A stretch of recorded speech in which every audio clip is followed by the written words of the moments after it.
Last-minute agreement has been reached between Eskom and the Naledi Local Municipality in the northwest to repay its 318 million rand debt. This will avert Eskom's decision to implement daily 14-hour blackouts to the towns of Vryburg and Stella. Michael Apple is following the story for us. He joins us now live. So Eskom has struck a deal with the municipality, making blackouts, at least for now, a thing of the past. Michael, what's the latest?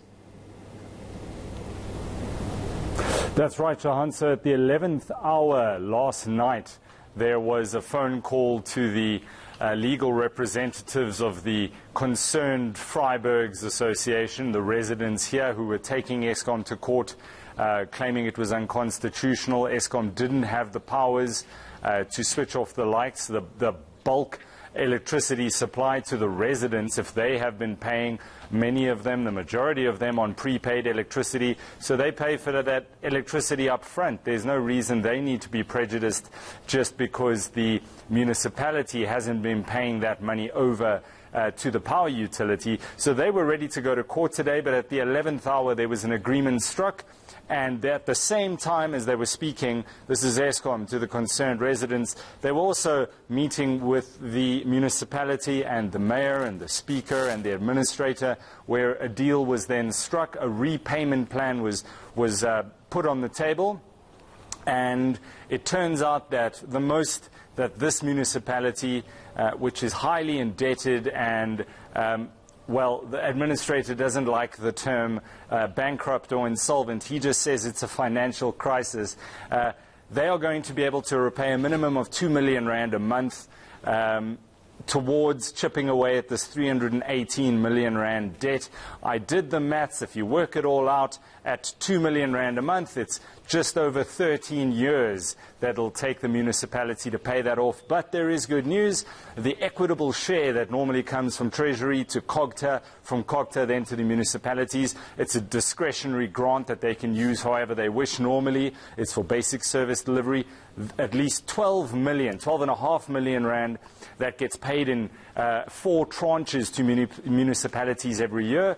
Every 3 months that they get their equitable share, the Naledi Local Municipality will be paying, at least the first time, 12.5 million rand directly to Eskom. We are all prepaid customers.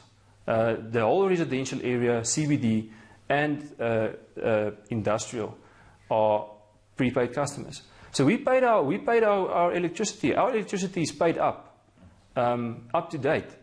And now Eskom comes and says, but listen, you are owing 300 million. So where's the money? Where is the money, Mike? That's a question from one of the residents, and I guess it's a legit question. Who's going to be held responsible for this mess? Yeah, the voice you heard there was de Klerk Matia. He's heading up this concerned residents of Vryburg organization that was taking Eskom to court. They've done their work. They feel it's a victory for them that Eskom has said, look, we're only going to either try and settle this out of court or we take it to court, but it'll be next year. And then up until then, there will be no blackouts. And then on the municipal side, you, of course, have this agreement being struck. So it's a win on both ends for the residents and businesses here. Who is responsible? What happened to the money? As we understand it, the Democratic Alliance in this part of town says that there is an incredibly bloated wage bill, that there are a lot of senior managers, that there are a lot of workers in the municipality that take up the entire chunk of the revenue that is collected from residents goes to paying salaries. Salaries in a municipality which is under administration. Paul Maseko, the administrator, has been here for 6 months. His term ends tomorrow, whereafter he returns to Kuruleni, and nobody's sure who's going to take over after that. And I asked him that very question. Who's responsible? You say you have a 60-something% vacancy rate among senior management, but at the same time you have no money to pay Eskom. How are you balancing filling vacancies versus paying off your debt? And he said, obviously, it's a tough process that they're engaged in at the moment. He says they're going to be trimming down the fat. They're going to be lean and mean. And so we wait with bated breath for that. And he says that there's going to be be an enhanced revenue collection system appealing to residents, businesses who owe millions, by the way. So the municipality wasn't paying money over, but there are several residents, at least 50% of the residents, who don't pay their rates and taxes, and businesses who owe at least, I think, 64 million rand to the municipality. There are councillors, there are staff members of the municipality who also owe 2.3 million rand is owed by the municipal council's own councillors and staff members to it. So once they start issuing letters saying you have to pay up as councillors and as staff members, as public servants, and their appeals to the business community, they're hoping more money is going to flow in.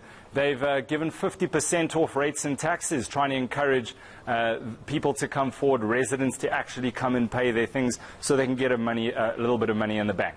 All right, that's an interesting approach. Michael Apple covering that story for us.